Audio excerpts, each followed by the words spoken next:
بدھا کے ساتھ چائے کا ایک کپ۔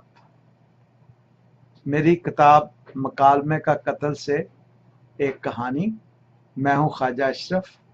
بدھا کے ساتھ چائے کا ایک کپ۔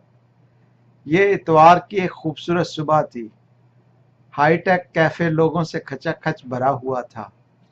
یہ لوگ مختلف زمانوں، علاقوں اور ثقافتوں سے تعلق رکھتے تھے۔ ان کے لباسوں سے ان کے زمانوں، علاقوں اور ثقافتوں کا اندازہ لگایا جا سکتا تھا، لیکن ان سب میں ایک چیز مشترک تھی۔ وہ چیز چائے کے وہ کپ تھے جو انہوں نے اپنے ہاتھوں میں اٹھا رکھے تھے۔ وہ سب گفتگو میں مصروف تھے۔ ان کے چہروں سے بے پایاں خوشی کا احساس ہو رہا تھا۔ بہت کم ایسا ہوتا ہے کہ مختلف زمانوں، علاقوں اور ثقافتوں سے تعلق رکھنے والے اتنے عظیم لوگ ایک وقت میں ایک جگہ اکٹھے ہوں۔ چند لمحوں کے لیے میں نے سوچا میں نشے میں ہوں، ورنہ میں ایک وقت میں کنفیوشس، مہاتما بدھ، کرشنا، موسیٰ، یسوع مسیح، ہومر، امراء القیس، گوئٹے، کارل مارکس اور گاندھی کو ایک کیفے میں بیٹھے کیسے دیکھ سکتا ہوں؟ وہاں ماضی کی اور بے شمار عظیم شخصیات موجود تھیں، لیکن میں ان سے آشنا نہیں تھا۔ جنہیں میں نے پہچانا تھا ان کی تصویریں میں نے مختلف میگزینوں میں دیکھ رکھی تھیں۔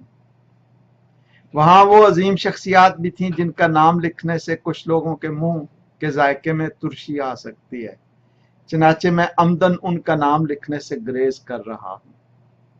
میں نے کوشش کی کہ میں کیفے میں بیٹھے ہر عظیم آدمی سے ہاتھ ملاؤں، البتہ ان سے دور رہوں جن سے ہاتھ ملانا کسی طور خطرے سے خالی نہیں۔ سب سے پہلے میں نے کنفیوشس سے ہاتھ ملایا۔ اس نے ہاتھ میں پکڑا چائے کا کپ ایک میز پر رکھ دیا اور دیر تک میرا ہاتھ تھامے رکھا۔ کنفیوشس کا میرا ہاتھ تھامنا میرے لیے میری زندگی کا سب سے اہم واقعہ تھا۔ جیسے ہی اس نے میرا ہاتھ تھاما، مجھے لگا چینیوں کی ہزاروں سال کی دانش روشنی کی شکل میں میرے وجود سے گزر رہی ہے۔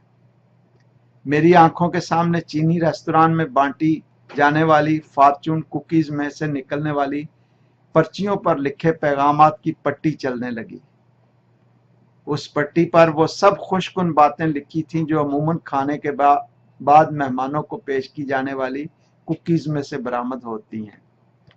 جب تک کنفیوشس نے میرا ہاتھ تھامے رکھا، میری آنکھوں کے سامنے چینی تہذیب کے عظیم واقعات کی فلم چلتی رہی۔ ایک کے بعد ایک عظیم چینی دانشور، فنکار، دستکار میرے سامنے اپنے فن کے نمونے پیش کرتے رہے۔ میں حیرت کی تصویر بنا ان کے فن پاروں کو دیکھ کر ان کے حسن سے لطف اندوز ہوتا رہا۔ تھوڑی دیر بعد کنفیوشس نے مسکراتے ہوئے میرا ہاتھ چھوڑ دیا۔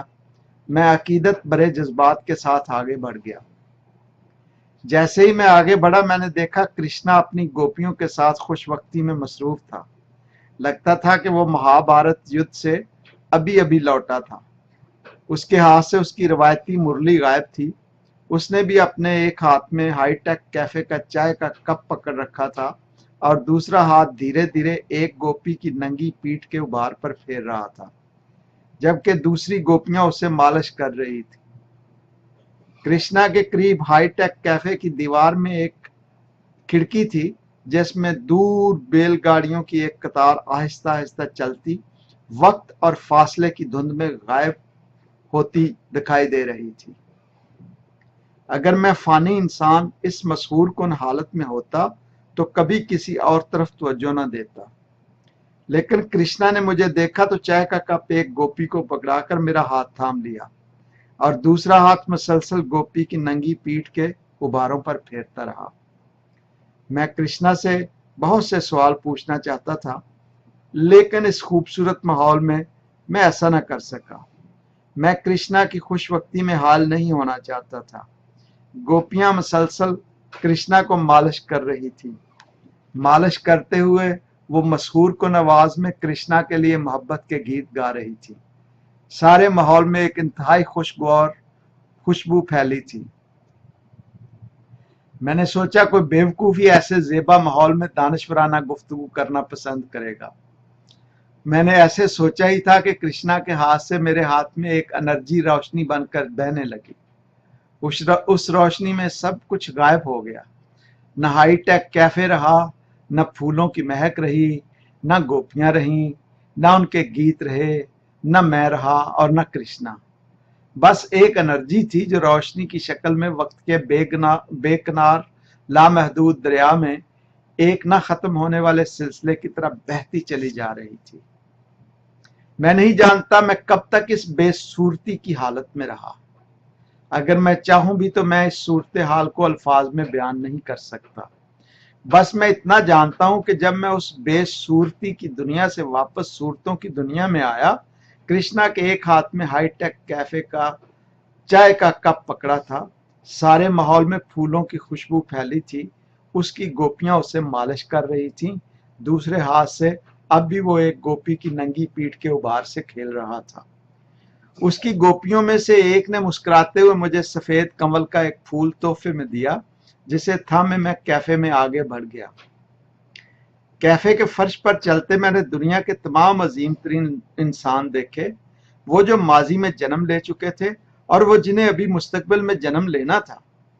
क्योंकि हाईटेक कैफे में वक्त, माजी, हाल और मुस्तकबिल में मुनक़सिम नहीं था, सिर्फ हाल था, इसलिए सभी अजीम इंसान वहां मौजूद थे। जिन्हें अभी मुस्तकबिल में जन्म लेना था वो भी वहां अपने मतवक्को अजीम किरदार की प्रैक्टिस कर रहे थे। लेकिन मैं उनमें से किसी में दिलचस्पी नहीं रखता था। मुझे सिर्फ महात्मा बुद्ध से मुलाकात में दिलचस्पी थी। इतवार के इस खूबसूरत दिन मेरी यहाँ आने की वजह भी यही थी। मैं चाहता था कि मैं महात्मा बुद्ध के साथ चाय का एक कप पीऊं, क्योंकि इस हाईटेक कैफे में सबसे ऊंचे मकाम पर वही विराजमान था। बाकी अजीम लोगों के बरक्स महात्मा बुद्ध के इर्द गिर्द रोशनियों के कई हाले पूरे कैफे को मसलसल मनवर कर रहे थे। उसके इर्द गिर्द रोशनियों के ये हाले देखकर मैं सोच में डूब गया। आखिर महात्मा बुद्ध में ऐसी क्या बात थी?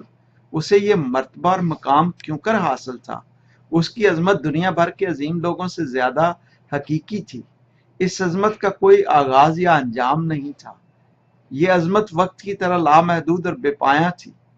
उसने भी अपने हाथ में हाईटेक कैफे का वैसा ही एक कप पकड़ रखा था। माजी, हाल और मुस्तकबिल के तमाम अजीम इंसान कोशिश थे कि उन्हें उसके कप के मशरूब से पीने के लिए चंद कतरे मिल जाएं। ये एक अजीब सूरत हाल थी। मैं आहिस्ता आहिस्ता चलता महात्मा बुद्ध की तरफ बढ़ा। मैंने देखा उसके चेहरे पर एक अजीब इत्मीनान और सुकून था। एक ऐसा इत्मीनान जो सिर्फ उन इंसानों के चेहरे पर होता है जो सब कुछ सुनने, समझने और जानने के बाद खुद आखिरी सच्चाई का हिस्सा बन जाते हैं और फिर हमेशा के लिए सब कुछ फरामोश कर देते हैं। ऐसे में उनकी जहालत उनके लिए रहमत बन जाती है। महात्मा बुद्ध की तरफ चलते हुए मुझे महसूस हुआ मेरा वजूद रोशनियों में नहा गया है। हर उठते कदम के साथ मुझे लगा मेरे दिल और मेरी रूह की गहराइयों में महात्मा बुद्ध के चेहरे वाला सुकून फैलता जा रहा है, यहाँ तक कि मेरा शऊर खालस में बदल गया। अब मैं हाईटेक कैफे के फर्श पर नहीं चल रहा था, अब मैं महात्मा बुद्ध के सामने खड़ा था। महात्मा बुद्ध ने मुस्कुराते हुए मेरी तरफ देखा, लफ्जों का सहारा लिए बगैर मुझे हाईटेक कैफे में खुश आमदीद कहा और फिर एक खुली खिड़की की तरफ इशारा किया। ये ख्वाहिश की खिड़की है, इस खिड़की से बाहर चले जाओ, तुम्हें हमेशा की जिंदगी मिल जाएगी।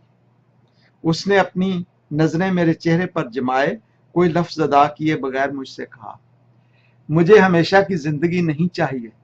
मैंने नफी में सर हिलाया, ना कोई लफ्ज अदा किया, लेकिन इनकार की तरसील हो गई। महात्मा बुद्ध ने एक दूसरी खुली खिड़की की तरफ इशारा किया। ये इल्म की खिड़की है, इस खिड़की से बाहर जाओ, सब जान लोगे, कुछ छुपा नहीं रहेगा। लेकिन मैं खामोश रहा। न मैंने नफी में सर हिलाया, न कोई लफ्ज अदा किया, लेकिन फिर भी इनकार की तरसील हो गई।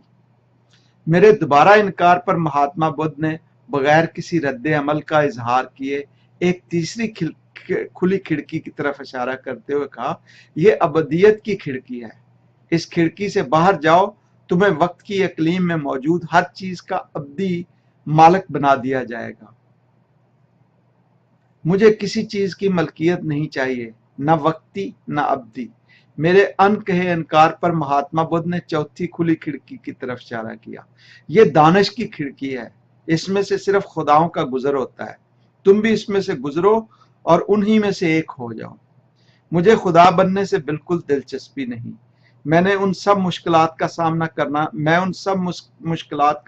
करना नहीं चाहता जिनका सामना आमतौर पर खुदाओं को करना पड़ता है। मुझे सिर्फ तुम्हारे हाथ में पकड़ा कप चाहिए। मैं उस मशरूब से चंद घूंट पीना चाहता हूँ जो तुम पी रहे हो। मैंने महात्मा बुद्ध के सामने हल्का सा खम होते हुए इल्तिजा की। महात्मा बुद्ध ने मेरी इस्तदा सुनी तो मुस्कुराकर मेरी तरफ देखा और फिर मोहब्बत से अपने हाथ में पकड़ा कप मेरी तरफ बढ़ा दिया। मैंने हाथ बढ़ाकर महात्मा बुद्ध के हाथ से कप पकड़ लिया और आहिस्ता आहिस्ता कदम उठाता हाईटेक कैफे के दरवाजे की तरफ चल पड़ा। मैं जब हाईटेक कैफे से रुखसत हो रहा था, मैंने देखा कृष्णा अब मुरली बजाते हुए अपनी गोपियों के साथ डांस कर रहा था। कन्फ्यूशियस ने दरवाजे तक आकर मुस्कुराते हुए चेहरे के साथ मुझे अलविदा कहा। मैं कैफे से बाहर आया तो मैंने देखा द्वार की शाम ढल चुकी थी। सूरज मगरब की गोद में उतर चुका था और रात की तारीकी आहिस्ता आहिस्ता सारे माहौल में फैलती जा रही थी। मैं तेज तेज कदम उठाता अपने घर की तरफ चल पड़ा।